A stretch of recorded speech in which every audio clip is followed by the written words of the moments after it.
बिस्मिल्लाहिर्रहमानिर्रहीम। Welcome to conceptual nursing academy.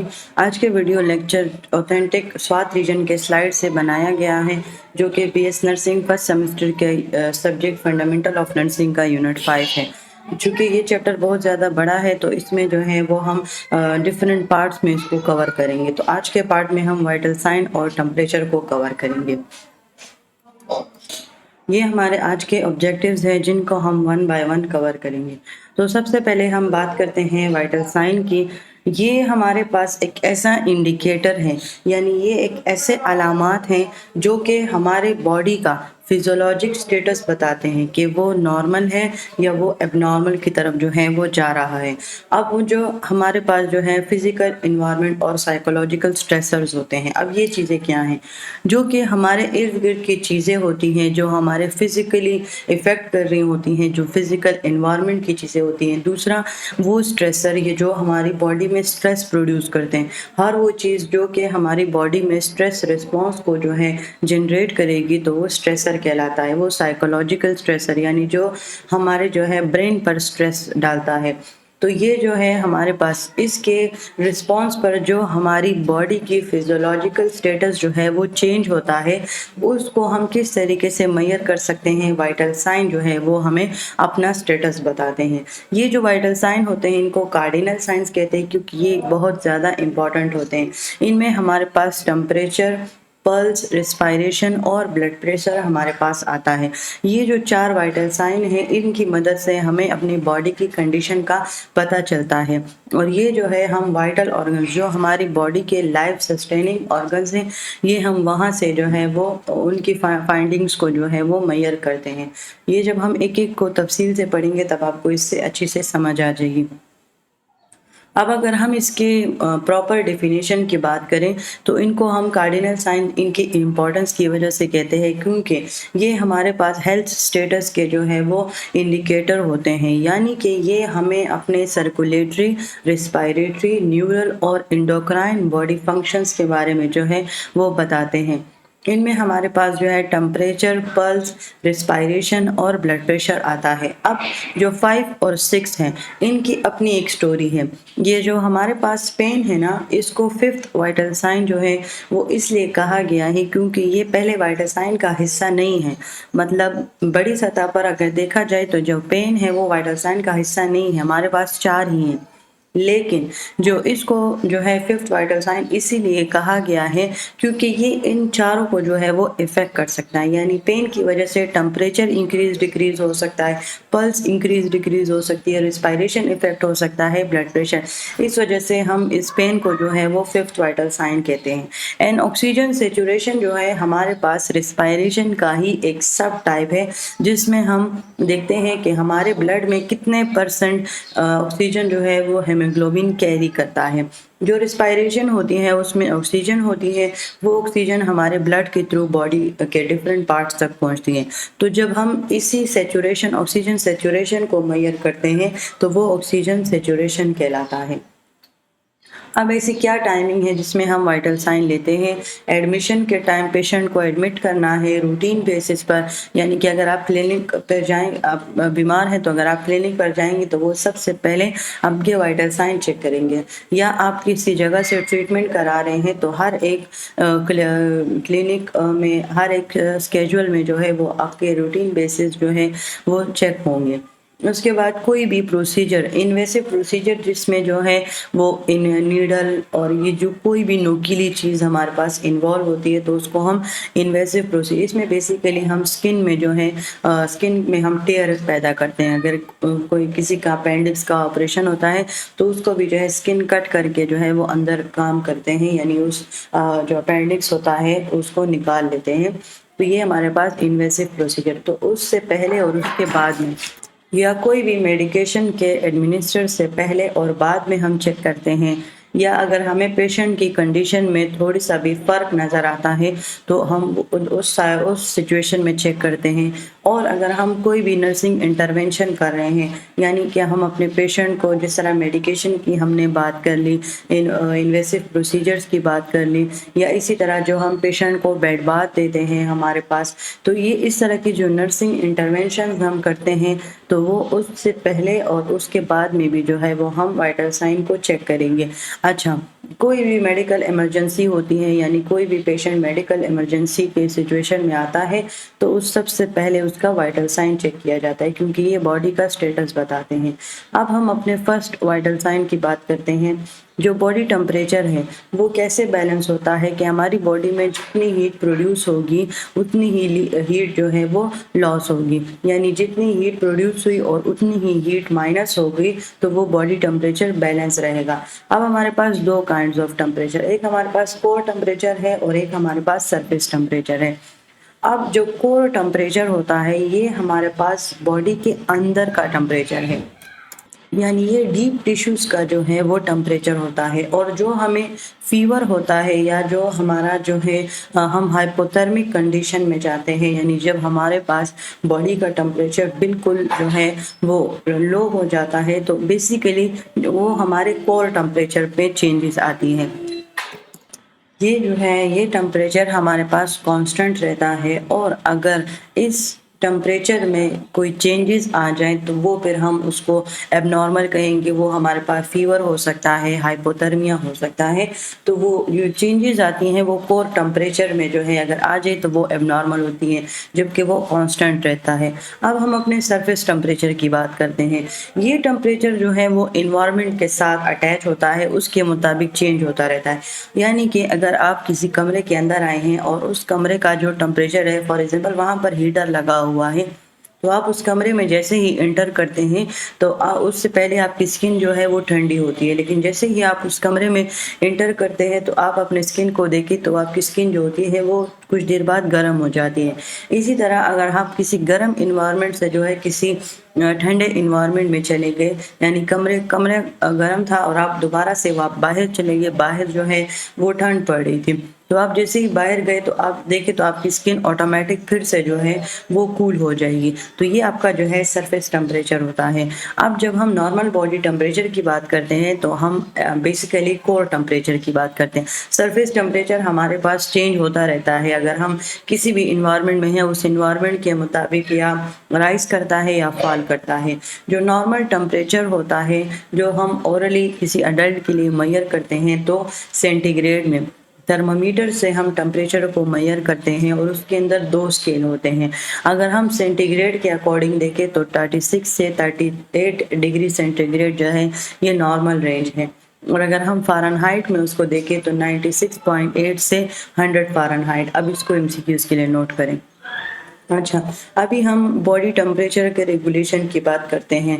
यानी हमने तो ये बात कर दी कि हमारे पास जितनी हीट प्रोड्यूस होती है उतनी ही हीट जो है वो लॉस होती है। तो अब वो जो बॉडी टेम्परेचर है वो किस तरीके से रेगुलेट कर रहा है, तो वो बेसिकली उसमें 3 पार्ट्स इन्वॉल्व हैं। अगर आप लोगों ने इससे पहले जो है अगर मेरे फंडामेंटल ऑफ नर्सिंग के लेक्चर्स देखे हों तो मैंने आपको उसमें एक बच्चे, माँ और उसके बाप की जो है वो मिसाल दी थी। तो अब ये 3 पार्ट्स इसमें भी हमारे पास इन्वॉल्व हो गए हैं। इसमें क्या होगा कि इसमें जो सेंसर्स हैं, यानी जो हमारे एक बच्चा है अब उसको नुकसान पहुंचा है या पेरिफेरी लेवल पे और या कोर लेवल पे। पेरिफेरी हमारे पास जो हमारे हाथ और पाँव हैं तो ये हमारे पेरिफेरी सेंसर्स यहाँ पर पाए जाते हैं, और जो हमारे बिल्कुल सेंटर में है तो वो कोर सेंसर्स होते हैं हमारे। तो जब एक सेंसर्स, आप इसको एक बच्चा समझ लें, तो जब इसको जो है नुकसान पहुंचता है तो ये जाता है अपने हाइपोथैलेमस के पास, अपनी माँ के पास। वो इंटीग्रेटर होता है, वो उस सेंसर्स की बात को प्रोसेस करते हैं और उसके नतीजे में उसके बाप को बताते हैं कि आप जाएं उसके पीछे। तो हाइपोथैलेमस जो है बेसिकली इफेक्टर सिस्टम बेचता है, और वो जिसने उस बच्चे को नुकसान पहुंचाया होता है उसको ठीक करता है। इसी तरह सेंसर्स जो सेंस कर लेते हैं, अगर कोल्ड है तो वो कोल्ड सेंस करेंगे, वो अपने हाइपोथैलेमस के पास जाएंगे। हाइपोथैलेमस इसके जवाब में इफेक्टर सिस्टम को एक्टिवेट करेगा, मोटर न्यूरॉन्स जाएंगे, और अगर वो कोल्ड सेंस किया था तो वो उसको जो है बैलेंस करेंगे, और अगर उसने जो है गरमाइश यानी हॉट उसने सेंस किया था तो उसको भी बैलेंस कर देंगे। अच्छा, अब एक एमसीक्यूज़ की बात है कि हमारी जो स्किन होती है उनमें जो है हमारे पास कोल्ड सेंसर्स जो हैं वो ज़्यादा हैं as compare to warm sensors. आप लोगों ने कभी इस बारे में गौर किया है कि जब हम जो है किसी कमरे में आते हैं तो उस कमरे में अगर हम हीटर लगा लें तो हमारे पास जो गरमाइश होती है वो बहुत टाइम बाद हम सेंस कर सकते हैं। तो जो वार्मनेस होती है वो हम थोड़ी देर बाद फ़ील करते हैं, लेकिन हमारे बॉडी के अंदर जो है कोल्ड सेंसर्स बहुत ज़्यादा हैं, तो अगर हम किसी ऐसी जगह पर चले जाते हैं तो वहाँ पर हमें ठंड जो है वो बहुत जल्दी महसूस होती है। वो इसीलिए क्योंकि हमारे स्किन के अंदर कोल्ड सेंसर्स जो हैं वो ज़्यादा हैं as compare to warm sensors. ये आप लोग एमसीक्यूज़ के लिए याद रखें। अब जो हमने बच्चे, माँ और उसके बाप की स्टोरी जो है वो याद करने के लिए अपने ज़हन में बनाई है, अब हम उसको अप्लाई करते हैं। यानी कि अब हमारे पास जो स्किन के सेंसर्स हैं, अब उन्होंने जो है वो उन्होंने कोल्ड को जो है वो सेंस किया है। तो अब 3 फिज़ियोलॉजिकल प्रोसेसेस होंगे, यानी जो ये हमारे पास स्किन के सेंसर्स थे, इन्होंने कोल्ड को जो है सेंस किया, वो गए हाइपोथैलेमस के पास। अब हाइपोथैलेमस जो है उसने इफेक्टर सिस्टम भेजे। तो अब बेसिकली वो 3 तरीकों से जो बॉडी टेम्परेचर है उसको इंक्रीज़ करेगा। यानी जब बॉडी टेम्परेचर लो होता है तो तभी जो है वो ठंड लगती है और जब हाई होता है तब हमें वार्म फील होता है। तो अब चूँकि हमें पता चल गया है कि कोल्ड उसने सेंस किया है, इट मीन्स कि बॉडी का टेम्परेचर लो हो गया है, तो अब ये जो हाइपोथैलेमस है ये इफेक्टर सिस्टम को बोलेगा कि आप ठीक करो जाकर। तो अब बॉडी टेम्परेचर किस तरीके से दोबारा इंक्रीज़ होगा, शिवरिंग जो है वो स्टार्ट हो जाएगी, तो वो हीट प्रोडक्शन को इंक्रीज़ करेगी। जो हमारा पसीना है वो मुकम्मल तौर पर जो है वो स्टॉप कर जाएगा ताकि हीट लॉस जो है उसको रिड्यूस कर सकें और एक हमारे पास वेज़ो कॉन्स्ट्रिक्शन होगी। अब वेज़ो कॉन्स्ट्रिक्शन क्या रोल अदा करती है? जब हमारे पास कोल्ड जो है बॉडी का टेम्परेचर लो हो जाता है, उसके नतीजे में वेज़ो कॉन्स्ट्रिक्शन इसीलिए होती है क्योंकि इसमें वेसल्स जो हैं ये कॉन्स्ट्रिक्ट हो जाती हैं, नैरो हो जाती हैं, तो ब्लड को जो है वो ज़्यादा प्रेशर चाहिए होता है उस वेसल से गुज़रने के लिए और उस प्रेशर की वजह से हमारे पास हीट प्रोड्यूस होती है। अब जो है हमारे पास बॉडी टेम्परेचर सर हमने बात की कि जितनी अमाउंट ऑफ हीट प्रोड्यूस हो रही है और उतनी ही हीट जो है वो लॉस होगी, तो बॉडी जो है वो बैलेंस रहेगी। अब ये जो हमारे पास बॉडी हीट है ये किस तरीके से, ये एक्चुअली हमारे पास उसी मेटाबॉलिज्म का लास्ट प्रोडक्ट है। मेटाबॉलिज्म क्या होते हैं कि जब हमारी बॉडी में जो है फूड आता है हम उसकी ब्रोकन डाउन करते हैं, उस पर केमिकल प्रोसेसेस होते हैं, डिफरेंट फिजियोलॉजिकल प्रोसेसेस होते हैं, उसके नतीजे में जो है हमारे पास जो एनर्जी मिलती है तो वो बॉडी हीट की शक्ल में जो है वो हमें मिलती है। और इसका जो इंटीग्रेटर है हाइपोथैलेमस, ये एक ग्लैंड है जो ब्रेन में वाक़या है, ये थर्मो रेगुलेटर है। ये आप लोगों ने एमसीक्यूज़ के लिए याद रखना है। यानी यही जो है हमारे पास फैसला करेगा, इसके पास जब सारे सेंसर जो हैं वो इसी के पास आएंगे, कोई कोल्ड है कोई वार्म है तो ये उसके मुताबिक बॉडी टेम्परेचर को जो है वो इंक्रीज़ डिक्रीज़ करेगा और बॉडी टेम्परेचर को जो है वो रेगुलेट करेगा। अब जो हमारे पास जो हमने रेगुलेशन की बात की, तो जो इंटीरियर और पोस्टीरियर, यानी अब हम हाइपोथैलेमस को पढ़ रहे हैं, तो इसमें जो इंटीरियर हाइपोथैलेमस है ये जो है टेम्परेचर जब बहुत ज़्यादा हाई होता है तो ये उसके लिए जो है वो काम करता है। और जो पोस्टीरियर हाइपोथैलेमस है जब हमारे पास टेम्परेचर कोल्ड होता है, लो हो जाता है, तो ये उसके लिए काम करता है। अब जब टेम्परेचर जो है वो हाई होगा तो बॉडी को हीट लॉस की ज़रूरत होगी ताकि हीट लॉस हो जाए, टेम्परेचर वापस से नॉर्मल हो जाए। तो ये लॉस किस तरीके से करेगा, वेज़ो डायलेशन की तरफ से जो है वो करेगा। अब जिस तरह वेज़ो कंस्ट्रिक्शन टेम्परेचर लो में हो रही थी, तो अब एज़ कम्पेयर टू वेज़ो डायलेशन, यानी इसमें जो है और जो है डायलेशन प्रोड्यूस होगी, ज़्यादा जो है ब्लड उससे जो है वो गुजरने लगेगा, उसकी वजह से हमारे पास जो है हीट लॉस हो जाएगी। और स्वेटिंग, जब हाँ गर्मी होती है तो हमारी बॉडी से जो है वो पसीना जा रहा होता है, वो बेसिकली हमारी बॉडी से हीट लॉस हो रही होती है ताकि बॉडी टेम्परेचर रेगुलेट हो जाए। अब पोस्टीरियर हाइपोथैलेमस चूँकि लो टेम्परेचर का ज़िम्मेदार है, तो अब ये हीट को कंज़र्व करेगा, वैसे कॉन्स्ट्रिक्शन कर लेगा जिसके नतीजे में हीट प्रोड्यूस हो जाएगी और ये कोर टेम्परेचर को मेंटेन कर लेगा। अब थर्मो रेगुलेशन ये वो प्रोसेस होता है जिस प्रोसेस के थ्रू हमारे पास हीट प्रोडक्शन और हीट लॉस बैलेंस है, और ये जो अमाउंट ऑफ हीट है उतनी ही प्रोड्यूस हो रही है जितनी अमाउंट ऑफ हीट जो है वो लॉस हो रही है, और जो पर्सन है वो हीट बैलेंस कंडीशन में। तो ये जिस प्रोसेस के थ्रू हो रहा है उसको हम थर्मो रेगुलेशन बोलते हैं। अब हमारे पास इस प्रोसेस के दो मेन हिस्से हैं, एक हीट प्रोडक्शन है और एक हीट लॉस है।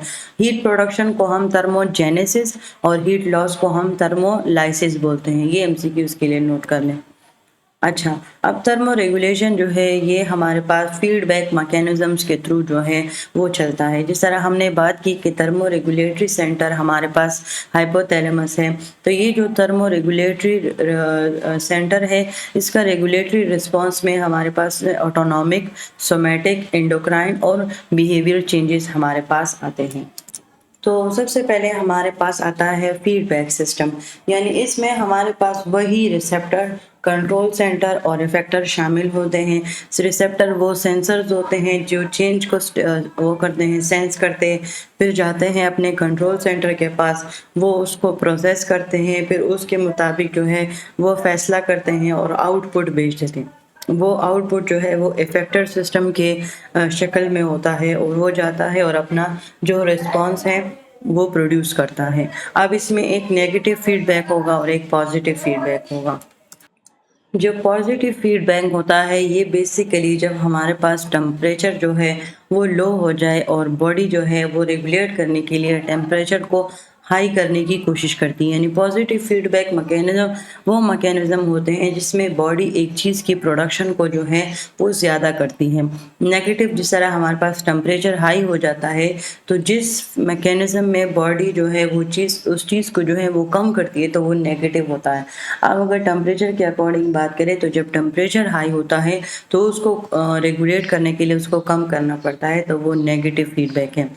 अब हमारे पास जो कंट्रोल सिस्टम है वो हाइपोथैलेमस है। ये एक थर्मोस्टेट का काम करता है, यानी ये एक सीनियर होता है जो कि इन सब चीज़ों को जो है वो कंट्रोल करता है। क्यूटेनियस थर्मोरिसेप्टर्स ये वो रिसेप्टर्स के नाम है जो हमारे स्किन पर जो है वो मौजूद होते हैं, जो हीट एंड कोल्ड को जो है वो सेंस करेंगे। अब जो हाइपोथैलेमस जो है उनमें हमारे पास पेरिफेरल यानी क्यूटेनियस थर्मोरिसेप्टर्स भी हैं और सेंट्रल थर्मोरिसेप्टर्स भी हैं, और ये चेंजेस को डिटेक्ट करते हैं। ये बेसिकली हमारे पास जो है कि किस तरीके से हाइपोथैलेमस जो है वो कंट्रोल सिस्टम है। तो इससे हमारे पास सेंट्रल से थर्मो सेंसर्स आ गए, पेरिफेरल से आ गए। अब इन्होंने जो है अपना मसला बताया हाइपोथैलेमस को। अब हाइपोथैलेमस इफेक्टेड न्यूरॉन्स के ज़रिए जो है दो सिस्टम के थ्रू जो है वो एक्ट करेगा, एक सिंपैथेटिक होगा और एक सोमैटिक होगा। अब सिंपैथेटिक जो है वो एक कोलिनर्जिक है और एक एड्रिनर्जिक है। कोलिनर्जिक हमारे पास बॉडी को जो है वो स्ट्रेस कंडीशन में लेकर जाती है, एंड एड्रिनर्जिक सिस्टम में बॉडी जो है वो रेस्ट और डाइजेस्ट कंडीशन में जो है वो हमारे पास आती है। इसमें एक अल्फा एड्रिनर्जिक होता है और एक बीटा एड्रिनर्जिक होता है। और कोलिनर्जिक जिस तरह हमने पहले बात की तो वो सोमैटिक नर्वस सिस्टम में भी जो है वो इन्वॉल्व है। अब बेसिकली क्या होगा, कोलिनर्जिक सिस्टम के थ्रू स्वेट ग्लैंड्स को कहेंगे कि आप जो है वो हीट लॉस करो। अगर बॉडी का टेम्परेचर जो है वो बहुत ज़्यादा जो है वो हाई हो गया है तो स्वेट ग्लैंड्स को बोलेंगे कि आप जो है हीट को लॉस करो। ब्लड वेसल्स को बोलेंगे कि आप जो है अपने फ्लो ऑफ हीट को, यानी अब ये दोनों तरफ से बात हो रही है। अगर यहाँ पर हाइपोथैलेमस ने जो है वो कोल्ड को सेंस किया है तो यहाँ पर कोलिनर्जिक कंडीशन में जो है स्वेट ग्लैंड्स को बोला जाएगा कि आप जो है हीट लॉस को स्टॉप कर दो, और जब टेम्परेचर जो है वो हाई है तो इसको बोलेंगे कि हीट लॉस को ज़्यादा कर दो। अच्छा, ब्लड वेसल्स के कंडीशन में अगर टेम्परेचर जो है वो लो हो गया है तो ब्लड को बोलेंगे कि अपने आप को नैरो कर दो, और हाई टेम्परेचर में इसको बोलेंगे कि अपने आप को जो है डायलेट कर दो ताकि हीट लॉस हो जाए। और जो हमारे पास शिवरिंग कंडीशन है अब अगर टेम्परेचर लो है तो शिवरिंग, ये जो हमारे पास ब्राउन फैट्स होते हैं तो इनको बोला जाएगा कि आप शिवरिंग स्टार्ट करो ताकि हीट प्रोड्यूस हो। और अगर ये जो है हमारे पास टेम्परेचर हाई हो गया है तो ये इसको बोलेंगे कि आप जो है वो शिवरिंग जो है वो शिवरिंग मत करो, शिवरिंग को स्टॉप कर दो। हमारे पास जो है इन्फेंट में, यहाँ पर एक एमसीक्यूज है कि हमारे पास इन्फेंट में नॉन शिवरिंग थर्मोजेनेसिस होती है, यानी कि अब जो एडल्ट होते हैं तो उनका टेम्परेचर जब लो हो जाता है तो उनकी शिवरिंग स्टार्ट होती है, उनके हीट को प्रोड्यूस करने के लिए, थर्मोजेनेसिस करने के लिए। हमारे पास इन्फेंट में जो है ब्राउन फैट्स की वजह से जो शिवरिंग होती है वो नॉन शिवरिंग थर्मोजेनेसिस होती है, यानी इसमें बगैर किसी शिवरिंग के भी हमारे पास थर्मोजेनेसिस हो सकती है। सोमैटिक लेवल पर यह कोलिनर्जिक करेगा, यानी ये स्केलेटल मसल्स को बोलेगा कि आप जो है वो शिवरिंग स्टार्ट करो ताकि हीट प्रोडक्शन हो। ये दोनों जो है एक जो है बीटा एड्रेनर्जिक की वजह से जो है नॉन शिवरिंग और शिवरिंग का कॉन्सेप्ट है, और ये जो है हमारे पास कोलिनर्जिक के सिस्टम के अकॉर्डिंग स्केलेटल मसल्स हैं। तो ये बेसिकली हमारे पास क्या होते हैं कि ये इन्फेंट के लिए जो है, जब हम नॉन शिवरिंग थर्मोजेनेसिस का वर्ड सुनते हैं तो वो इन्फेंट के लिए होता है, और जब हम शिवरिंग के थ्रू हीट प्रोडक्शन सुनते हैं तो वो स्केलेटल मसल्स यानी ये अडल्ट का होता है। अब बॉडी टेम्परेचर का, जिस तरह हमने नॉर्मल कहा कि 36 से 37.5 सेंटीग्रेड होता है, अब ये जो रेंज होती है इनमें हमारे पास जो है डिफरेंसेस आ जाते हैं, यानी जो हमारे पास इंटरनल टेम्परेचर होता है वो कहते हैं कि ये जो है हमारे पास आफ्टरनून में यानी दोपहर के टाइम ये बिल्कुल हाईएस्ट पे होता है, और इवनिंग टाइम पे जो शाम का टाइम होता है, लेकिन ये बिल्कुल सुबह सवेरे अगर टेम्परेचर को चेक किया जाए तो वो बिल्कुल लोवेस्ट पॉइंट पर होता है। तो इसको बेसिकली कहते हैं डायर्नल वेरिएशन, जब दिन और रात के हिसाब से जो है वो टेम्परेचर में चेंजेस आती रहती हैं। अब ये जो बॉडी टेम्परेचर है तो ये यही डिफरेंस बताता है हीट प्रोडक्शन हीट लॉस। अब जिस तरह हमने कहा बॉडी बैलेंस है, जितनी हीट प्रोडक्शन हो रही है उतनी ही हीट लॉस हो रही है।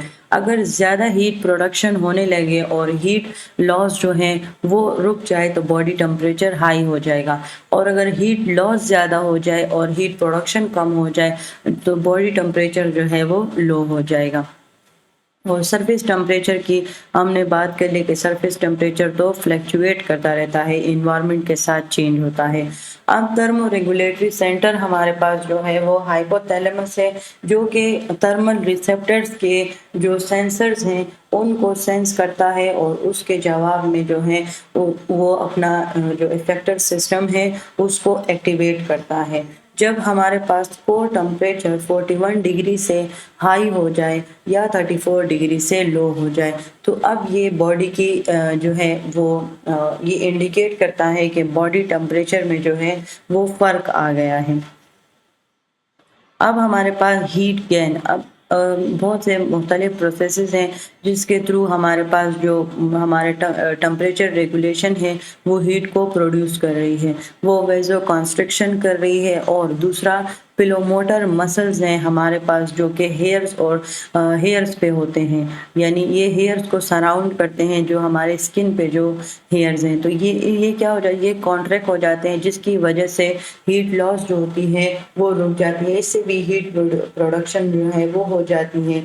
दूसरा, जब हम जो है अपने एक्सट्रीमिटीज़ होती हैं, जब हम उसको बॉडी के बिल्कुल क्लोज लेकर आते हैं तो उससे भी हमारे पास जो हीट लॉस का एरिया है वो रिड्यूस हो जाता है। शेविंग जो है वो बॉडी प्रोडक्शन को इंक्रीज करता है।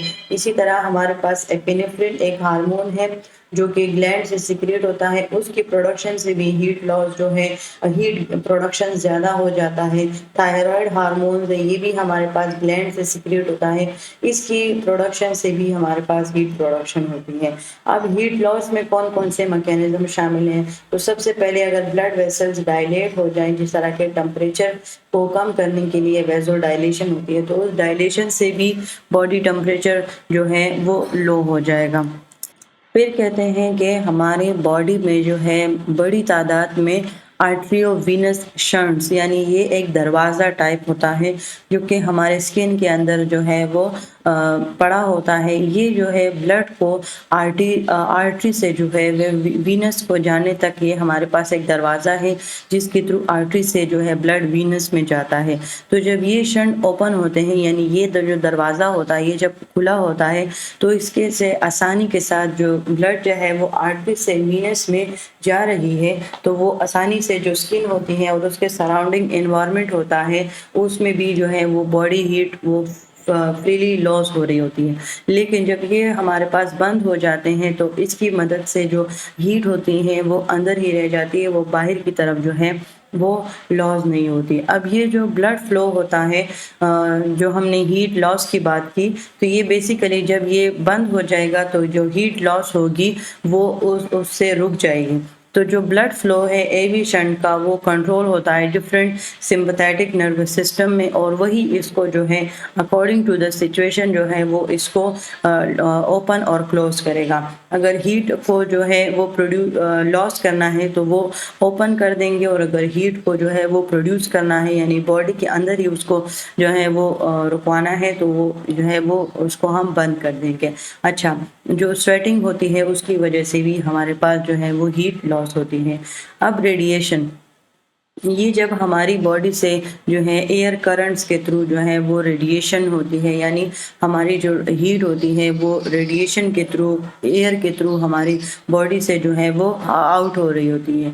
जो अब इसमें एक एग्जांपल इन होती है कि जो हमारे पास सूरज से जो हीट हमारे पास आती है वो भी रेडिएशन के थ्रू आती है, और हमारी जो ह्यूमन बॉडी होती है वो हीट को जो है वो तमाम डायरेक्शन में जो है वो रेडिएट कर सकती है। तो ये जो रेडिएशन है ये हमारी बॉडी की वो एबिलिटी है जो कि एनवायरनमेंट के थ्रू अपनी जो हीट होती है वो डिसिपेटेट कर सकती है आउटसाइड एनवायरनमेंट में। दूसरा हमारे पास आता है कंडक्शन, यानी इसमें जो है ट्रांसफ़र ऑफ हीट जो है वो एक मॉलिक्यूल से दूसरे मॉलिक्यूल्स में हमारे पास होती है। इसमें ब्लड कैरियर्स जो है ये शामिल होते हैं जिसको हम कंडक्टर्स बोलते हैं। ये हीट को जो है वो inner core of the body temperature से कैरियर के थ्रू लेकर जाते हैं स्किन सरफेस पे, जिससे जो है वो हीट लॉस होती है। हीट कंडक्शन हम ज़बान में जब हम इसको कहते हैं तो इसमें हमें कोई चीज़ जो है वो चाहिए होती है, यानी ये रेडिएशन की तरह जस्ट रेडिएट नहीं होती, ये एयर जो है उसमें चेंज नहीं हो सकती। तो इसमें हमारे पास जो हीट होती है वो बाकायदा तौर पर उसको हमें लॉस करने के लिए जो है किसी चीज़ की ज़रूरत होती है, और वो हमारे पास होते हैं ब्लड कैरियर। ये जो ब्लड कैरियर्स होते हैं ये अब चूँकि core of the body temperature में चेंजेस आती हैं जो हमने पहले डिस्कस की, तो उससे अगर वहाँ पर हीट जो है वो ज़्यादा हो गया है और उसको हीट लॉस की ज़रूरत है, तो ये जो ब्लड कैरियर्स होते हैं ये गाड़ी का काम करते हैं, वहाँ से हीट को उठाते हैं और स्किन सरफेस पे लेकर आके वहाँ पर उसको लॉस कर देते हैं।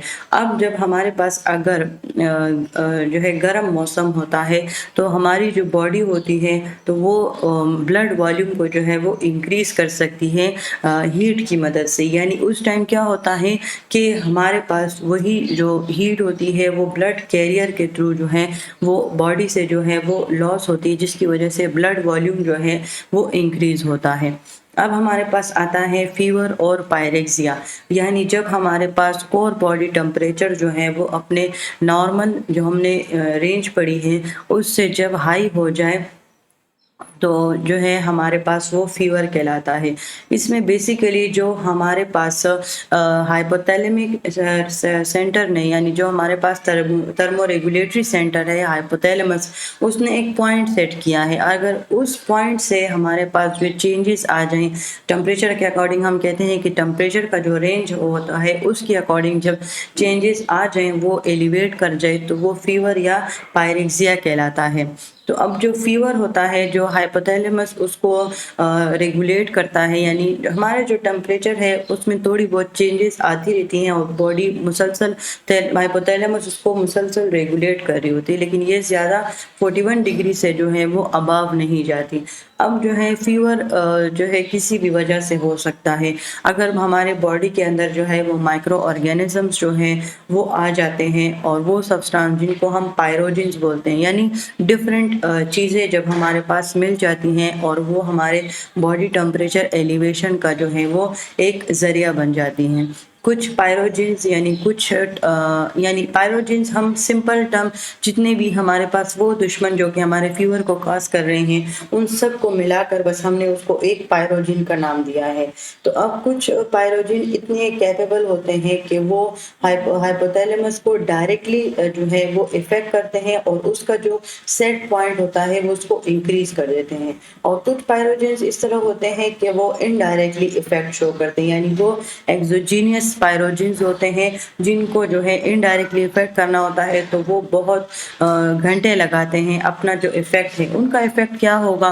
बॉडी टेम्परेचर को हाई करना, थर्मो रेगुलेटरी सेंटर का जो सेट किया हुआ पॉइंट है उसको हाई करना, तो ये अपना इफेक्ट प्रोड्यूस करने के लिए घंटों लगाएंगे। अब फीवर के हमारे पास जो है वो कॉजेज भी हैं, जिसमें हमारे पास सेंट्रल टाइप फीवर को हम न्यूरोजेनिक फीवर भी बोलते हैं। हमारे पास जो है फीवर दो तरीकों से होता है, एक होता है सेंट्रल और एक होता है नॉन सेंट्रल। तो हमारे पास वो टेम्परेचर जो कि सेंट्रल नर्वस सिस्टम यानी जो हमारे सीएनएस को डिस्टर्ब करता है, यानी वो वहाँ से ओरिजिनेट होता है, तो वो न्यूरोजेनिक फीवर होता है। और वो फीवर जो कि हमारे पेरिफेरी लेवल से जो है वो जनरेट होता है तो वो नॉन सेंट्रल हो गया। अब इसमें भी हमारे पास एक इन्फेक्टियस है कि अगर बॉडी में कोई इन्फेक्टियस पैथोजन आ गया है और उसकी वजह से बॉडी ने जो है वो फीवर को बढ़ा दिया है। इसमें बेसिकली होता क्या होता है कि जब हमारे पास बॉडी में जो है वो कोई भी इन्फेक्टियस डिजीज़ आती है, कोई भी इन्फेक्टियस एजेंट हमारे बॉडी में आ जाता है और वो हमारी बॉडी में इन्फेक्शन काज़ करता है। उसके रिस्पॉन्स पर हमारे पास जो बॉडी है वो अपना टेम्परेचर जो है वो हाई करती है। जिस तरह हमने कहा कि ये जो वाइटल साइन होते हैं ये फिजियोलॉजिकल स्टेटस के इंडिकेटर होते हैं, तो इसमें जो टेम्परेचर है तो वो भी हमारे पास क्या है, एक इंडिकेटर है कि वो बॉडी की कंडीशन को बता रहा है। और अगर नॉन इन्फेक्टियस डिजीज़ आया भी नहीं है लेकिन अगर हमारे पास डिसऑर्डर है, एमआई है, पल्मोनरी एम्बोलाई है, न्यूप्लाज्म है, ये बेसिकली हमारे पास जब मैलिग्नेंट कैंसरस सेल्स जो हैं, ल्यूकीमिया जो है वो में जो है मैलिग्नेंट सेल्स शामिल हो जाते हैं। हजकिन एक डिजीज़ है जो कि पायरोजेंस जो है उसको प्रोड्यूस करेगी, यानी कि डिफरेंट डिजीज़ की ट्रामा की वजह से, सर्जरी की वजह से, यानी ये हमारे पास वो अदर फैक्टर्स हैं जिनकी वजह से हमारे पास फीवर जो है वो कॉज होगा। अब न्यूरोजेनिक फीवर जिस तरह हमने कहा कि ये सेंट्रल नर्वस सिस्टम को डिस्टर्ब करता है, ये यूजुअली हमारे पास जब हाइपोथैलेमस जो है वो डैमेज हो जाए तो ये न्यूरोजेनिक फीवर वहाँ से ओरिजिनेट होता है, यानी कि सीएनएस में कोई ट्रामा लग जाए, जो हमारे ब्रेन के सेरेब्रल हैं उनके अंदर ब्लीडिंग जो है वो स्टार्ट हो जाए, इंट्राक्रैनियल प्रेशर इंक्रीज हो जाए ड्रग्स जो हैं उनकी वजह से। तो ये जो न्यूरोजेनिक जो फीवर्स होते हैं ये जब सेंट्रल नर्वस सिस्टम में जो है ये डिफरेंस आता है, सेंट्रल नर्वस सिस्टम में जब हमारे पास डिस्टर्बेंस आ जाती है, उनके फंक्शंस में डिस्टर्बेंस आ जाती है तो न्यूरोजेनिक फीवर होता है। अब न्यूरोजेनिक फीवर में हमारे पास जो है वो टेम्परेचर जो है वो हाई होता है, यानी ये रेजिस्टेंट करता है एंटीपायरेटिक थेरेपी की तरफ से, यानी की तरफ जो हमारे पास टेम्परेचर हाई होता है, लेकिन इसमें बेसिकली हमारे पास स्वेटिंग नहीं होती। अब इसके मैकेनिज्म हमारे पास जो है डैमेज ऑफ द हाइपोथैलेमस से जो है वो स्टार्ट होता है। अब हाइपोथैलेमस चूँकि हमारे पास थर्मो रेगुलेटर है तो उस वो जब डैमेज हो जाएगा इसकी वजह से जो टेम्परेचर रेगुलेशन है वो भी डिस्टर्ब हो जाएगा। अब हमारे पास उसकी वजह से हमारे पास साइटोकिन्स जो हैं वो रिलीज़ होंगे, क्योंकि जब हमारे पास हाइपोथैलेमस डैमेज हो जाता है उसकी जो रेगुलेटरी सिस्टम एबिलिटी होती है बॉडी टेम्परेचर को तो वो इम्बैलेंसेस हो जाती है।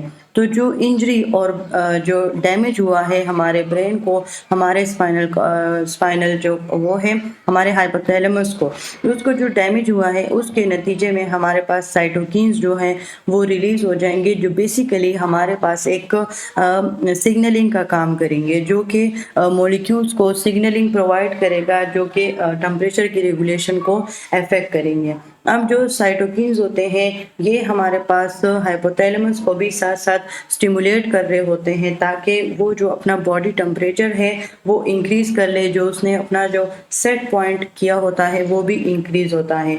तो जब हमारे पास ये सेट पॉइंट इंक्रीज होता है उसकी वजह से हमारे पास हाइपोथैलेमस जो है हीट प्रोड्यूसिंग मैकेनिज्म, जिस तरह की शिवरिंग हो गई, वेजो कॉन्स्ट्रिक्शन हो गई, बॉडी टेम्परेचर, यानी उसने उसको स्टिमुलेट किया है और उसको बोला है कि आप जो है अपना जो टेम्परेचर है उसको हाई कर लें। उस हाई की वजह से क्या होगा कि जो हमारे पास हीट प्रोड्यूसिंग मैकेनिज्म है या हीट लॉजिंग मैकेनिज्म्स है वो एक्टिवेट हो जाएंगे, जिसके नतीजे में शिवरिंग स्टार्ट हो जाएगी, वेजो कॉन्स्ट्रिक्शन होगा और बॉडी टेम्परेचर जो है वो राइज कर जाएगा फीवर की तरफ, यानी उसकी वजह से हमारे पास न्यूरोजेनिक फीवर जो है ये काज हो जाएगा।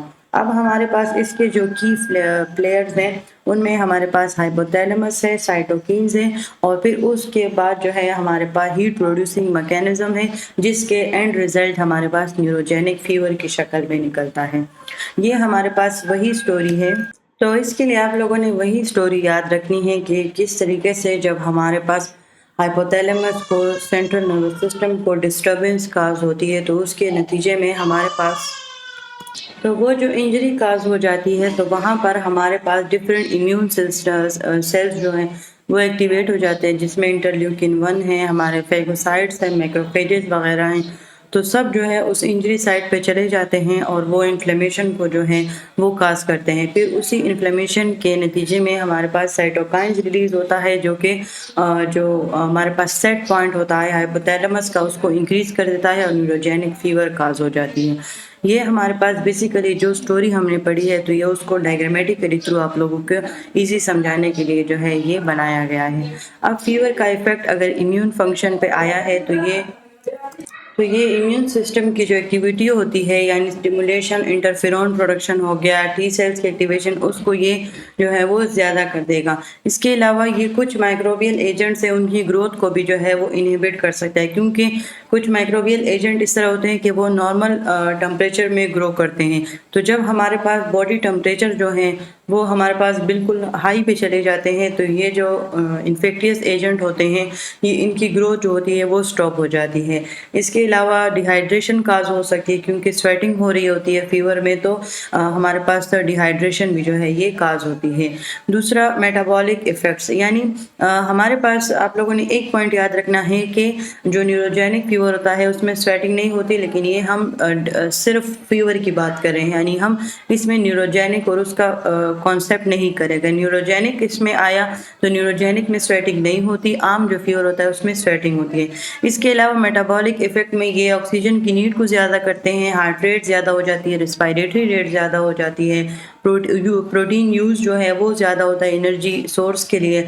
इसके अलावा जो है हमारे पास जो बॉडी होती है वो ग्लूकोज को जो है वो यूज़ करती है हमारे पास ही, क्योंकि ये हमारे पास बैक्टीरियल ग्रोथ का एक एक्सीलेंट मीडियम होता है। तो इसकी मेटाबॉलिज्म जो है हमारे पास प्रोटीन और फैट की ब्रेकडाउन पर जो है वो बेस्ड करती है।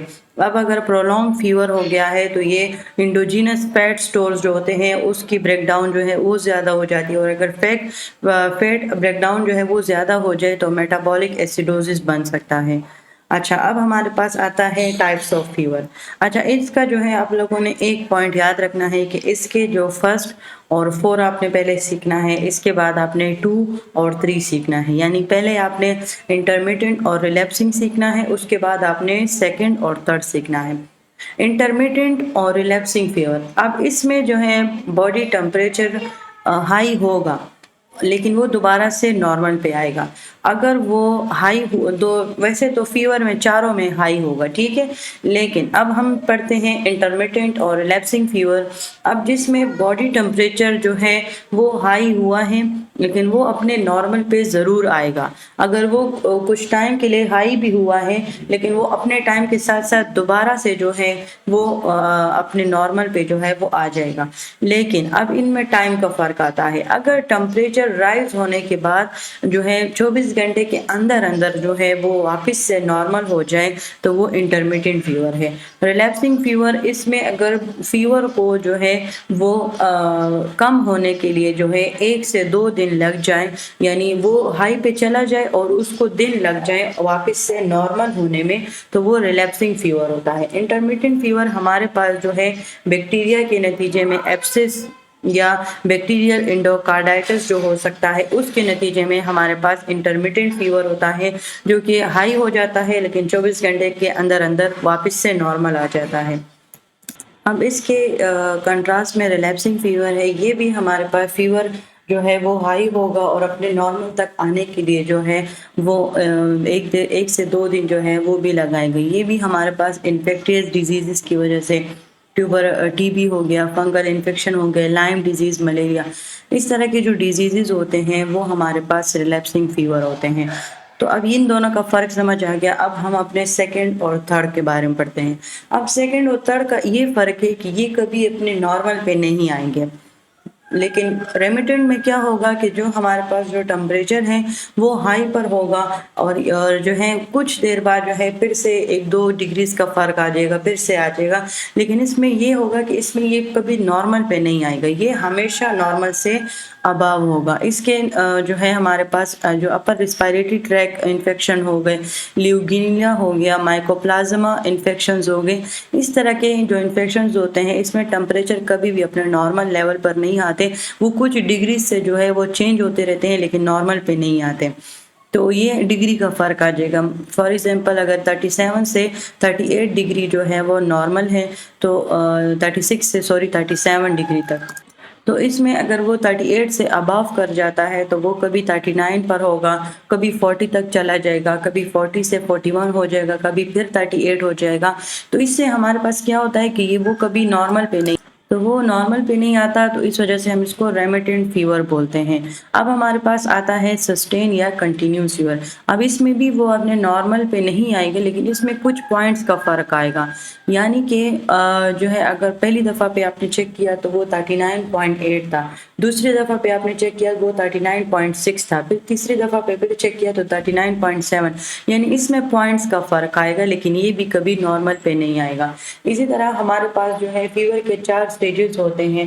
अब पहले स्टेज में हमारे पास बिल्कुल नॉन स्पेसिफिक होता है, बॉडी पेन स्टार्ट हो जाता है, थकावट होती है, जो है हमारे पास बॉडी पेन होता है, ये उसका प्रोड्रोम पीरियड होता है। सेकंड पीरियड में अब जब टेम्परेचर राइज होने लगता है तो सबसे पहले ठंड महसूस होती है, वेजो कॉन्स्ट्रिक्शन हो जाती है, स्किन जो है वो पेल हो जाती है, अब शिवरिंग होती है। वो हमारे पास बॉडी टेम्परेचर को जब टेम्परेचर का सेट पॉइंट इंक्रीज हो रहा होता है उसके जब होता है तो उसमें शिवरिंग होती है, जब वो सेट हो जाता है तो शिवरिंग स्टॉप हो जाती है और उसके बाद टेम्परेचर हाई होने लग जाता है। जब फ्लश स्टेज होता है इसमें टेम्परेचर मुकम्मल तौर पर जो है वो हाई होने लगता है, अब उसके रिस्पॉन्सेज स्टार्ट हो जाते हैं, यानी उसको कम करने के रिस्पॉन्सेज जो हैं वो स्टार्ट हो जाते हैं, मतलब स्किन जो है बहुत ज़्यादा गर्म हो जाती है, फ्लश बिल्कुल रेड हो जाती है, तो वेजो डायलेशन स्टार्ट हो जाती है, वेजो डायलेशन से हीट लॉस स्टार्ट होने लगती है और उसकी वजह से हमारे पास स्वेटिंग जो है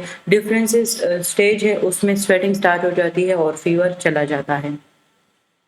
अब अगर वो फीवर जो कि किसी अननोन ओरिजिन से ओरिजिनेट हुआ है, यानी इसमें जो है हमारे पास टेम्परेचर जो है वो हाई रहता है बगैर किसी वजह के, तो 3 वीक से या 3 वीक से ज़्यादा, इनमें ज़्यादातर जो है हमारे पास मेलिग्नेंसीज हो जाए या हमारे पास ह्यूमन इम्यूनो डिफिशेंसी वायरस है, ट्यूबरकुलोसिस, इसकी वजह से हमारे पास होता है। तो फिर इसके लिए फिर हम डिफरेंट डायग्नोसिस करते हैं, यानी कहते हैं ना, बास पेशेंट कहते हैं कि फ़ीवर कम ही नहीं हो रहा और समझ नहीं आ रही कि क्या मसला है ना, 2-3 हफ्ते हो गए फीवर आ रहा है जा रहा है, आ रहा है जा रहा है, तो फिर इसके लिए फिर हम बाकायदा तौर पर जो है वो डायग्नोसिस करते हैं।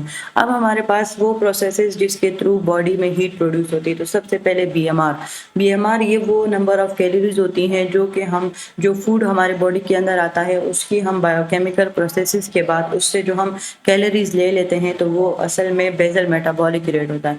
हीट प्रोडक्शन जो है बेसल मेटाबॉलिक रेट जितना इंक्रीज होगा हीट प्रोडक्शन भी उतनी ही ज़्यादा होगी। मसल एक्टिविटी जितनी ज़्यादा होगी हीट प्रोडक्शन भी उतनी ज़्यादा होगी। थायरॉक्सिन हार्मोन्स हैं जो कि थायराइड ग्लैंड से सीक्रेट होता है, उसकी वजह से भी हीट प्रोडक्शन होती है। एपिनेफ्रिन, नॉरएपिनेफ्रिन या सिंपैथेटिक स्टिमुलेशन, ये हमारे पास एड्रिनल मेडुला से जो है ये सीक्रेट होता है। और एपिनेफ्रिन और नॉरएपिनेफ्रिन नर्वस सिस्टम से जो है ये हमारे पास सीक्रेट होता है। ये बेसिकली फाइट और फ्लाइट हार्मोन्स होते हैं। कोलिनर्जिक इफेक्ट आता है इन पे, बॉडी पे स्ट्रेस काज करते हैं और उसी स्ट्रेस की वजह से जो है हमारे पास बहुत सी जो एनर्जी होती है वो इनमें कंज्यूम हो जाती है। अब हीट लॉस जिस तरह हमने पहले कहा, एयर करंट्स के थ्रू रेडिएट होना, किसी सोर्स के थ्रू रेडिएट होना, वो कंडक्शन कहलाता है, जिसमें ब्लड कैरियर थे जो कि कोर बॉडी टेम्परेचर से सरफेस तक लेकर जा रहे थे। कन्वेक्शन, इसमें बेसिकली एयर करंट्स आता है जिसमें डिस्पर्जन ऑफ हीट जो है ये काज होती है। इसके अलावा वेपराइजेशन है, यानी अगर आप पसीना आपको आ रहा है और आप अचानक से पंखे के नीचे खड़े हो जाते हैं, वो पसीना अचानक से ख़त्म हो जाता है, तो वो बेसिकली वेपराइजेशन का प्रोसेस होता है। अब हीट लॉस जो थर्मोलाइसिस है वो radiation, conduction, convection, evaporation, perspiration, respiration और यूरिन और फीसिस के थ्रू जो है वो लॉस होता है। अच्छा, अब हमारे पास जो है बॉडी रीजन हम ओरल से लेते हैं, रेक्टल से और एक्सिलरी से यानी अंडर आर्म से, उसका जो नॉर्मल टेम्परेचर होता है। अच्छा, अब ओरल का जो टेम्परेचर है वो रेक्टल टेम्परेचर से जो है वो कम है। रेक्टल का 37.6 है, लेकिन हमारे पास जो एक्सिलरी है उसका ओरल से कम है। तो ये जो पॉइंट्स हैं ये आप लोगों ने जो है याद रखने हैं। फ़ारेनहाइट में भी जो है वो इनके वैल्यूज़ जो हैं वो थोड़े बहुत चेंजेस आती हैं इनमें, तो ये आपने याद रखने हैं। अब वो फैक्टर्स जो बॉडी टेम्परेचर को इफेक्ट करते हैं यानी एज के साथ, अब जो अगर हम अपने टेम्परेचर साइड्स की बात करें तो इन्फेंट जो है वो टेम्परेचर से ज़्यादा असरअंदाज होते हैं, क्योंकि चिल्ड्रन में जो है वो इतने ज़्यादा इम्यून सिस्टम डेवलप नहीं होता, तो उन पे इन्फेक्टियस एजेंट जल्दी से हमला करते हैं, तो इस वजह से उन पे फीवर जो है टेम्परेचर उनका बहुत जल्दी डिक्रीज होता है। अब एल्डरली जो है वो एजिंग प्रोसेसेस की वजह से उनकी जो बॉडी होती है, उनकी जो सेंसर्स होते हैं वो इतने हद तक लॉस हो जाते हैं, यानी वो इतने सेंसिटिव हो जाते हैं कि वो कुछ भी थोड़े बहुत भी इन्वायरमेंटल चेंज को बर्दाश्त नहीं कर पाते, क्योंकि उनका जो थर्मो रेगुलेटरी कंट्रोल होता है वो डिक्रीज होता है एजिंग की वजह से। अब डायर्नल वेरिएशन, अब ये क्या होगा कि जो बॉडी टेम्परेचर है वो जो है अर्ली मॉर्निंग में जो है वो 1.0 सेंटीग्रेड होता है, आफ्टरनून में जो है वो फिर चेंज हो जाता है, यानी बॉडी का जो है बिल्कुल 8 PM से 12 PM मिडनाइट तक बॉडी टेम्परेचर हाईएस्ट होगा, और जो है बिल्कुल स्लीप आवर में यानी जो 4 AM है 6 AM उसमें बिल्कुल लोवेस्ट होगा। तो ये जो दिन और रात के हिसाब से बॉडी में जो है बहुत ज़्यादा डिफरेंसेस आ रहे हैं, तो इसको हम डायर्नल वेरिएशन बोलते हैं। तो ये भी टेम्परेचर को इफेक्ट करते हैं। एक्सरसाइज की वजह से हार्मोन, जिस तरह हमने एपिनेफ्रिन, नॉरएपिनेफ्रिन पढ़ा, थायराइड हार्मोन पढ़ा, इस तरह स्ट्रेस में जो है हमारे क्योंकि एपिनेफ्रिन और नॉरएपिनेफ्रिन ये जो है स्ट्रेस को इंक्रीज करता है, जिसकी वजह से जो है हीट जो है टेम्परेचर इफेक्ट होता है। ये हमारे पास ओरल और रेक्टल टेम्परेचर को जो है वो शो किया गया है कि अगर हमारे पास हार्ड एक्सरसाइजेस की वजह से सेंटीग्रेड में जो है वो टेम्परेचर बहुत ज़्यादा हाई हो जाता है, इमोशंस में जो है वो तकरीबन 37 से जो है 38 के दरमियान रहता है। तो ये सारे डिफरेंट जो हमने टर्म्स पढ़े हैं तो ये सारे इस डायग्राम में शो किए गए हैं, और इन वैल्यूज़ को जो है वो आपने याद रखना है। अब जो है हमने जो टेम्परेचर की अल्ट्रेशन आती है, चेंजेस आती हैं, इसमें अभी तक हमने जस्ट फीवर को जो है वो एक्सप्लेन किया है। तो अभी हम डिफरेंट टर्म्स पढ़ेंगे कि हम जो टेम्परेचर के इंक्रीज और डिक्रीज के लिए कौन से टर्म्स जो हैं वो यूज़ करते हैं। तो सबसे पहले आता है नॉर्मल रेंज जो कि 36 से 37.5 सेंटीग्रेड, 96.8 से 99.5 फ़ारेनहाइट। ये दोनों रेंजेस आपने याद रखने हैं। अब जो है दो अल्ट्रेशन आती हैं, या लो होता है या हाई होता है। हाई को हम हाइपरथर्मिया, पायरेक्सिया या फीवर बोलते हैं, और हाइपोथर्मिया जो है ये हम बोलते हैं। अब पायरेक्सिया पढ़ते हैं। जब नॉर्मल से यूजुअल रेंज से अबव हो जाए तो वो पायरेक्सिया होता है, और अगर वो इतना हाई हो जाए कि वो 41 डिग्री तक पहुंच जाए तो वो फिर हाइपर पायरेक्सिया होता है। सेंटीग्रेड में वो 41 होगा और फ़ारेनहाइट में वो 105.8 होगा। तो ये हमारे पास हाइपर पायरेक्सिया है। अच्छा, अब एमसीक्यूज़ के लिए नोट करें कि वो पर्सन जिसको फीवर है वो फेब्राइल कहलाएगा, जिसको फीवर नहीं है वो एफेब्राइल कहलाएगा। अब पायरेक्सिया के भी हमारे पास जो है 4 लेवल्स हैं। लो पायरेक्सिया में जो फीवर होगा वो 99 से 100 के दरमियान में होगा, तो वो लो है। उसके बाद जब 103 के दरमियान में आ जाएगा तो वो मॉडरेट होगा।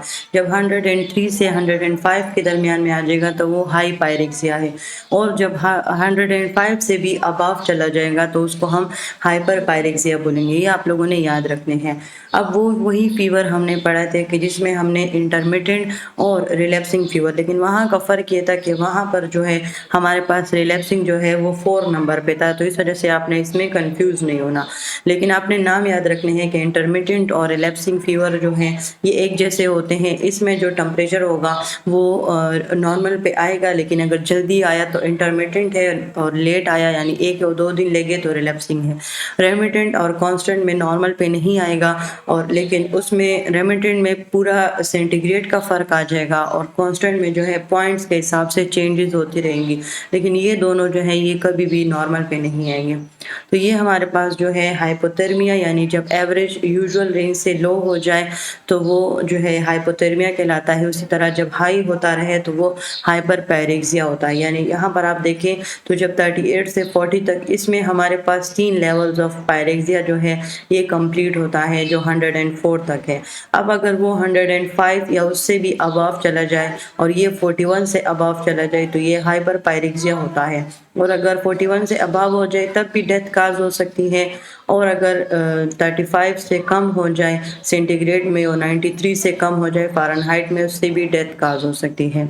अब फीवर स्पाइक्स, अब ये वो टर्म्स हैं जो कि टेम्परेचर को राइज तो करती हैं, लेकिन वो टेम्परेचर जो है वो कोर टेम्परेचर की चेंजेस की वजह से जो है वो नहीं होता। यानी कि इसमें जो है हमारे पास बेसिकली जो सरफेस टेम्परेचर होता है वो हाई पे चला जाता है, और वो हमें फीवर के लिए धोखा देता है कि हमें ऐसा लगता है कि वो फीवर है, लेकिन वो असल में फीवर नहीं होता। वो जस्ट जो सरफेस टेम्परेचर होता है वो हाई पे चला जाता है, जो कि कुछ घंटों बाद वापस से जो है वो नॉर्मल आ सकता है।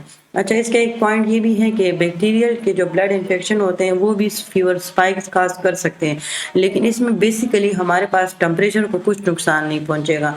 यानी कि हमारा जो कोर टेम्परेचर है, जो उसकी यूजुअल रेंज है, वो उसी तरह होगी। इसमें बॉडी का टेम्परेचर जो है अपने नॉर्मल से बहुत ज़्यादा हाई पे होगा, जो कि कुछ ही घंटों में वापस से नॉर्मल पे आ जाएगा।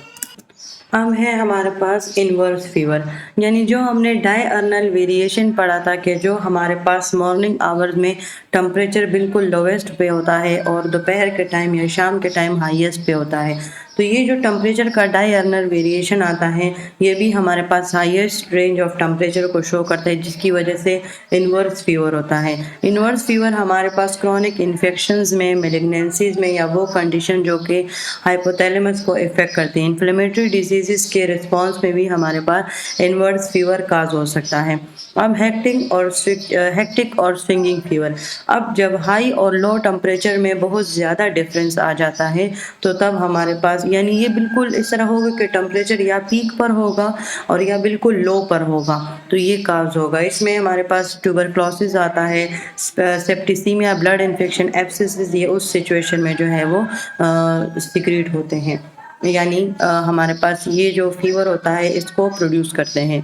अब बॉडी टेम्परेचर जब हमारे पास लो हो जाए, यानी एक्सेसिव हीट जो है ये जब लॉस कर जाए, तो जिस तरह हमने फीवर स्पाइक्स और ये सब पढ़ा, तो ये क्या होंगे कि ये एक एलिवेटेड टेम्परेचर को तो शो करेंगे, लेकिन ये ट्रू फीवर नहीं होंगे। ट्रू फीवर हमारे पास वही टाइप्स है जो कि हमने 4 टाइप्स पढ़ी हैं, तो उनकी एग्जाम्पल में भी हमारे पास हीट एग्जॉस्शन और हीट स्ट्रोक आता है। इसमें जो होती है हमारे पास एक्सेसिव जो हीट होती है वो लॉस होने लगती है, यानी डिहाइड्रेशन काज हो जाती है। इसमें पेलनेस होती है, डिजीनेस, नोजिया, वॉमिटिंग, फेंटिंग, यानी पर्सन जो है मुकम्मल तौर पर गिर जाता है। और उस टाइम पे हमारे पास जो टेम्परेचर होता है वो 38 से 38.3 से 38.9 के दरमियान में होता है।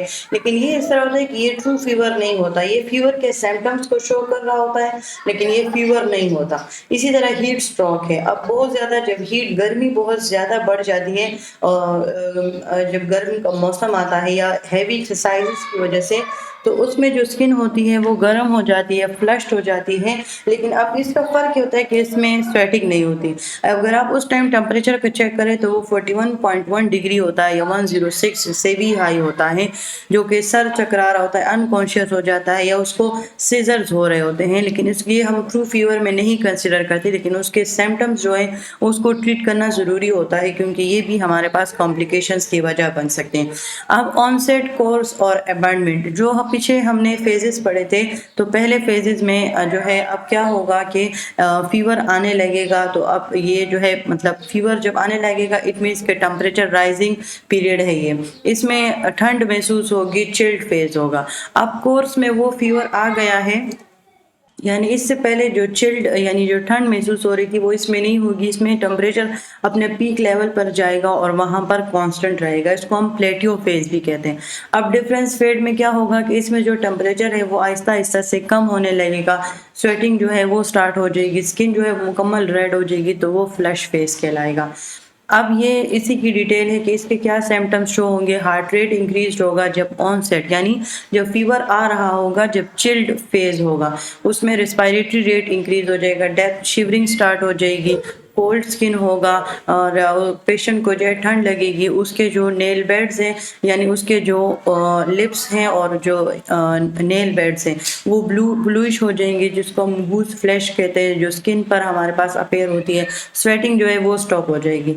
अब प्लेटियो फेज है, यानी इसमें अब टेम्परेचर जो है वो अपने पीक पर चला गया है और कांस्टेंट है, इसमें चिल्स एब्सेंट हो जाएंगी, स्किन गर्म हो जाएगी, लाइट बुरी लगने लगेगी, आंखों से आंसू आने लगेंगे, पल्स रिस्पायरेटरी रेट इंक्रीज होगा, थर्स्ट जो है वो इंक्रीज हो जाएगी जो डिहाइड्रेशन को कॉज करेगी, ड्राउजीनेस यानी जो पेशेंट होगा वो उसकी हनूदगी की हालत होगी, वो बेआराम हो जाएगा, डिलीरियम सर चकनाने लगेगा, कन्वर्जेंस उसको जो है वो सीजर्स भी हो सकते हैं, उसके माउथ के इर्द गिर्द जो है वो जख्म बनना शुरू हो जाएंगे, एपिटाइट लॉस हो जाएगी, और अगर ये फीवर प्रोलॉन्ग रहे तो फिर थकावट, मलेस और जो बॉडी मसल्स की एचिंग है वो स्टार्ट हो जाएगी।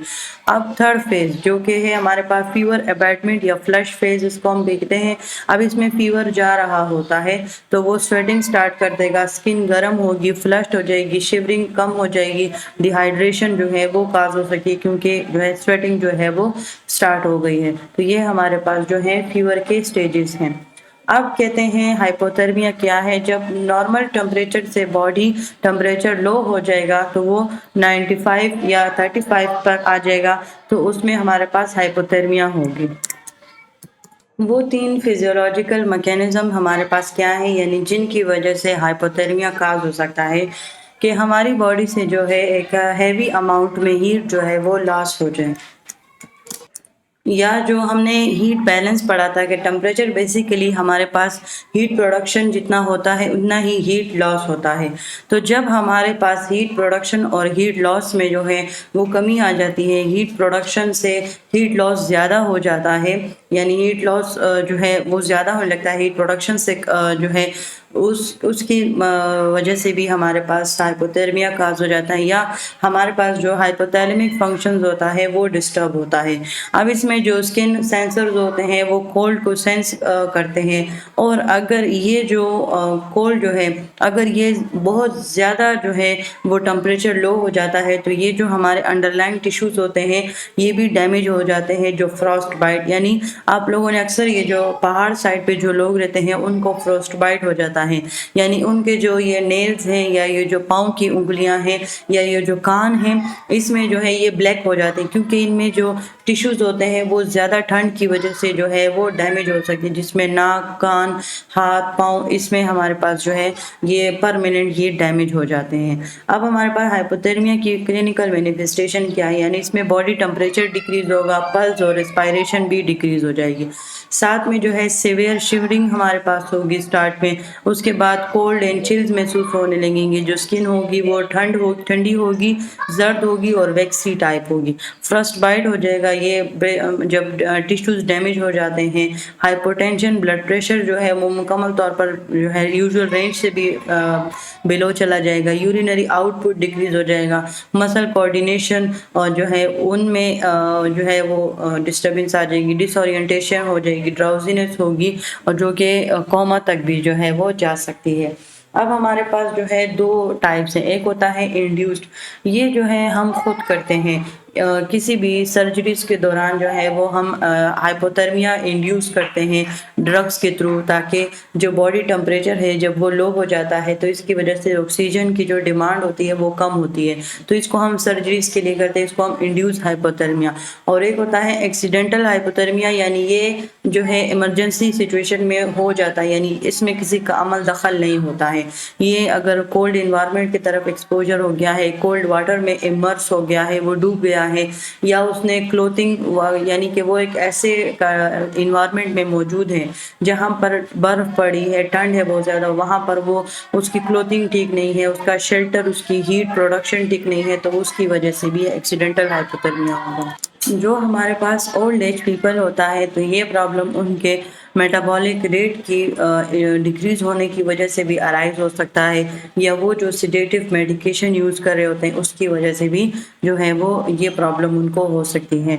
अब वो साइट्स जिससे हम टेम्परेचर को मेजर करते हैं, अब आपने जो है ये वाली साइड पेपर के लिए भी याद रखनी है और ओस्की के लिए भी जो है वो आपने याद रखनी है। इसमें हमारे पास oral, rectal, axillary, tympanic membrane और टेम्पोरल आर्टरी हमारे पास आती हैं। ये वो साइड्स हैं जिससे हम टेम्परेचर को मेजर करते हैं। अब इनके एडवांटेजेस और डिसएडवांटेजेस पढ़ते हैं। जो ओरल होता है, यानी जो हम माउथ के ज़रिए लेते हैं, तो ये इजीली हम उससे जो है टेम्परेचर को मेजर कर सकते हैं। लेकिन इसका जो है डिसएडवांटेज ये होता है कि अगर वो पेशेंट जो है वो अगर वो मेंटल हेल्थ उसकी कंडीशन ठीक नहीं है तो वो उस थर्मामीटर को ब्रेक कर सकता है, या बच्चों को अगर हम वहाँ से चेक करें तो बच्चों भी उसको जो है ब्रेक कर सकते हैं, या वो क्लाइंट जिसने उससे पहले कोई गर्म या ठंडी चीज़ खाई हो या उसने स्मोकिंग की हो, तो उसकी वजह से भी रिजल्ट में जो है डिस्टर्बेंस आ जाती है। और वो जो हमारे पास सर्जरी होती है उसको जो है वो इफ़ेक्ट कर सकता है, यानी वो पर्सन जिसने ओरल सर्जरी की होती है और उसका माउथ जो है वो ऑलरेडी इंजर है, ज़ख्मी है, तो उसको ये ज़ख्मी कर सकता है। तो ये इसके डिसएडवांटेजेस हैं। अब रेक्टल क्या है? ये जो है हमारे पास बिल्कुल एक्यूरेट मेजरमेंट जो है वो हमारे पास दे सकता है, लेकिन ये इसका डिसएडवांटेजेस ये है कि ये इसके लिए हमें एक प्रॉपर प्लेस की ज़रूरत होती है। इसमें पेशेंट जो है वो अनकंफर्टेबल, अनप्लेजेंट फील करता है, इनकन्वीनियंट है, और ये फिर उन पेशेंट के लिए बहुत डिफ़िकल्ट हो जाता है जो कि बेड रिडन पेशेंट होते हैं, जो कि साइड को मूव नहीं करते। ये रेक्टम को डैमेज कर सकते हैं, या जो हमारे पास रेक्टम के अंदर जो स्टूल की प्रेजेंस है वो हमारे थर्मामीटर की मेजरमेंट में जो है वो इंटरफेयर कर सकती है। तो ये इसके डिसएडवांटेजेस। नेक्स्ट हमारे पास साइड है एक्सिलरी, जो कि हम अंडर आर्म से लेते हैं। ये हमारे पास सेफ भी है और नॉन इन्वेसिव भी है, यानी ये बिल्कुल ईजिली हम ले सकते हैं, लेकिन इसका सिर्फ फ़र्क ये होता है कि ये एक्यूरेट मेजरमेंट के लिए जो है इसके लिए टाइम ज़्यादा लेना पड़ता है, यानी इसको थर्मामीटर को जो है वो हम ज़्यादा टाइम के लिए रखेंगे तो तभी एक्यूरेट मेजरमेंट आएगी। टिम्पैनिक मेम्ब्रेन जब हम कान के मेम्ब्रेन से जो है ये लेते हैं, लेकिन ये भी हमारे पास एक्सेसिबल है और कोर टेम्परेचर को जो है ये बहुत जल्दी हमें बताता है, लेकिन इसका सिर्फ फ़र्क ये होता है कि ये अनकंफर्टेबल हो सकता है, यानी ये मेम्ब्रेन को जो है वो इंजरी काज कर सकता है। दूसरा, ये जो है हमारे पास बहुत ज़्यादा एक्सपेंसिव होता है, जो कि हर कोई फिर उसको जो है वो हर कोई इसको अफोर्ड नहीं कर सकता। दूसरा, इसकी जो मेजरमेंट होती है अगर अगर उसको हम रिपीट करें तो इसके जो राइट एंड लेफ्ट मेजरमेंट होती है वो डिफर आ सकती है। हमने कोई गलती की होती है, या टिम्पैनिक जो थर्मामीटर है उससे कुछ गलती हुई होती है, तो इससे भी हमारे पास जो है मेजरमेंट में डिफरेंस आ जाता है। दूसरा, जो सिरोमिन होता है, जो एयरवैक्स हैं, उसकी मौजूदगी में भी रीडिंग जो है वो इफेक्ट हो सकती है। अब आता है टेम्पोरल आर्टरी, जो कि सेफ भी है, नॉन इन्वेसिव भी है, फास्ट भी है। अब इसका भी ये है कि ये भी हमारे पास इलेक्ट्रॉनिक इक्विपमेंट है, तो इसको भी जो है हर जगह अवेलेबल करना जो है वो मुश्किल है। दूसरा, अगर हमारे पास ये टेम्पोरल आर्टरी हमारे फोरहेड के साइड पर होती है, तो अगर वहाँ पर हमारे पास पसीना मौजूद है, तो ये उसके जो रीडिंग होती है उसको भी इफ़ेक्ट करता है। तो ये हमारे पास वो साइड्स थी जिसके हमने एडवांटेजेस और डिसएडवांटेजेस पढ़े।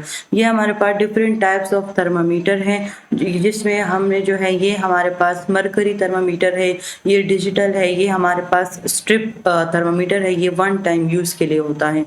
ये टिम्पैनिक मेम्ब्रेन थर्मामीटर है जो कान के लिए होता है, और ये हमारे पास टेम्पोरल आर्टरी थर्मामीटर है, और ये हमारे पास जो है ये और ये हमारे पास डिजिटल थर्मामीटर्स हैं। अब मरकरी थर्मामीटर ये जो होता है ये हमारे पास मरकरी बल्ब होता है, इसके थ्रू जो है मेजरमेंट हम लेते हैं। उसके बाद ये हमारे पास इसकी कंस्ट्रक्शन होती है। अब इसके अंदर जो है ये जो बीच का जो आप लोगों को येलो नज़र आ रहा है, ये सब मरकरी कॉलम है, यानी इसमें जो मरकरी है वो मूव करती हैं। और ये हमारे पास स्केल है जो कि यहाँ पर ये जो है सेंटीग्रेड स्केल है और ये फ़ारेनहाइट स्केल है, और उस पूरे जितनी भी इसकी बॉडी होती है उसको हम स्टेम बोलते हैं। ये आप लोगों ने ओस्की के लिए भी याद रखना है और पेपर के लिए भी।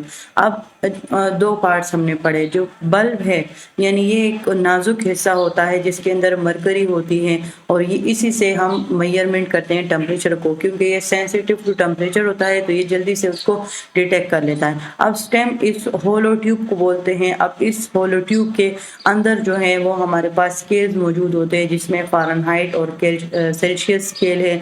इसी तरह इसमें मरकरी कॉलम है। मरकरी हमारे पास एक सिल्वरी अपीयरेंस का एक लिक्विड मेटल होता है जो कि थर्मामीटर के अंदर जो है वो मूव करता है। अब जब थर्मामीटर को चेक किया जाता है तो ये जो मरकरी होती है ये तब 0 पर होती है। तो जब इसको पेशेंट के जिस भी साइड से हम टेम्परेचर ले, जब ये वहाँ पर रख दिया जाता है तो ये जो मरकरी कॉलम, ये जो मरकरी होती है ये अपने कॉलम में जो है ये मूव करती है, और जिस जगह पर जो है ये स्टॉप कर जाए इट मीन्स कि वही जो है वो हमारा टेम्परेचर है। अगर फॉर एग्जांपल वो जो मरकरी है वो 38 पे जो है वो 38 पे जो है वो रुक गई है, तो इससे क्या होगा कि उससे हमें पता चल जाएगा कि इस पर्सन का जो टेम्परेचर है वो है 38। और अगर हम उसको फ़ारेनहाइट में देखें तो फ़ारेनहाइट में अगर वो 99 पे रुक गई है तो वो भी हमारे पास जो है मरकरी की प्रेजेंस, यानी मरकरी को स्टॉप करना जो है वो हमें टेम्परेचर की रीडिंग्स बताता है। अब टेम्परेचर को इस्तेमाल करने के लिए हमारे पास कुछ एहतियाती तदाबीर हैं, जो कि अगर हम रेक्टल टेम्परेचर ले रहे हैं और अगर हम एक्सिलरी टेम्परेचर ले रहे हैं तो वो हमारे पास जो है अपनी प्लेस पर जो है वो होना चाहिए, यानी वो हिलना नहीं चाहिए क्योंकि रीडिंग में प्रॉब्लम आएगी। अच्छा, हमने अपने पेशेंट के साथ रहना है जब तक हम टेम्परेचर जो है वो उससे ले रहे हैं, और हमने जो है जब थर्मामीटर को जब हम यूज़ करते हैं तो वो हम उसके थर्मामीटर को जो है वो हम शेक करते हैं। तो वो जो शेक होता है तो वो हमने जो है उन चीज़ों, उन सब चीज़ों से हट कर करना होता है। ऐसा ना हो कि हम शेक कर रहे हों और वो जो है किसी सख्त चीज़ के साथ लग जाए, क्योंकि ये जो थर्मामीटर का बल्ब होता है ये बहुत ज़्यादा नाजुक होता है। इसका जो हम टिप जो है वो चेक करते हैं तो हम क्या करते हैं कि हम टिप ऑफ द थर्मामीटर से स्टार्ट करते हैं और रीडिंग की तरफ जो है वो हम जाते हैं। ये हमारे पास एक प्रॉपर सेफ्टी प्रिकॉशन है कि इसमें हम कहते हैं कि गंदे से साफ की तरफ। तो बल्ब जो है ये हमारे पास पेशेंट, फॉर एग्जांपल अगर हमने ओरल चेक किया है तो ये हम गंदे से साफ की तरफ जाएंगे। अगर हम ऊपर से नीचे की तरफ आएंगे तो उल्टा हम उसको और भी गंदा कर देंगे। तो इस वजह से हम टिप ऑफ द थर्मामीटर से वाइपिंग यानी उसको साफ करते हैं। उसके बाद हम ओरल टेम्परेचर को तकरीबन 5 to 10 मिनट तक थर्मामीटर को जो है वो रखते हैं वेट करने के लिए, ताकि अगर उस पेशेंट ने उससे पहले कोई हॉट या कोल्ड चीज़ खाई है, स्मोकिंग किया है, तो हम इसको 10 से 15 मिनट तक जो है वो हम इसको डिले कर सकते हैं। इसके अलावा अब ओरल जो है वो हमारे पास मोस्ट कॉमन, मोस्ट कन्वीनियंट है। रेक्टल इसलिए इम्पॉर्टेंट है क्योंकि ये हमारे पास बिल्कुल एग्जैक्ट रीडिंग जो है ये बताता है, और ये हमारे पास ओरल से 1 डिग्री फ़ारेनहाइट जो है वो हायर बताता है एज कम्पेयर टू ओरल। यानी कि अगर हमने एक पेशेंट का ओरल और रेक्टल दोनों चेक किया है तो ओरल पे उसका जो टेम्परेचर होगा वो 38 होगा, और रेक्टल पे जो अब उसी टाइम अगर हम रेक्टल पे चेंज करेंगे तो उसका जो टेम्परेचर होगा वो 1 डिग्री सेंटीग्रेड से या 1 डिग्री फ़ारेनहाइट से वो उससे ज़्यादा होगा। यानी कि अगर वो 99 था फ़ारेनहाइट में तो यहाँ पर वो 100 में होगा। अब एक्सिलेटली ये हमारे पास इसकी जो मेजरमेंट हो ये बहुत कन्वीनियंट है, लेकिन इसकी जो मेजरमेंट होती है ये ज़्यादातर जो है वो ठीक नहीं आती। तो इसका जो 1 डिग्री फ़ारेनहाइट होता है ये ओरल से कम होता है, और टिम्पैनिक इसमें प्रॉप जो है वो एयर कैनाल में जो है वो इंसर्ट की जाती है। Thank you so much for your attention. यहाँ तक हमारे पास जो टेम्परेचर वाइटल साइन है वो यहाँ तक एंड करता है। इंशाल्लाह नेक्स्ट वीडियोस में हम वाइटल साइन जितने 2-3 रह गए हैं उसको हम पढ़ेंगे। Thank you so much for your attention.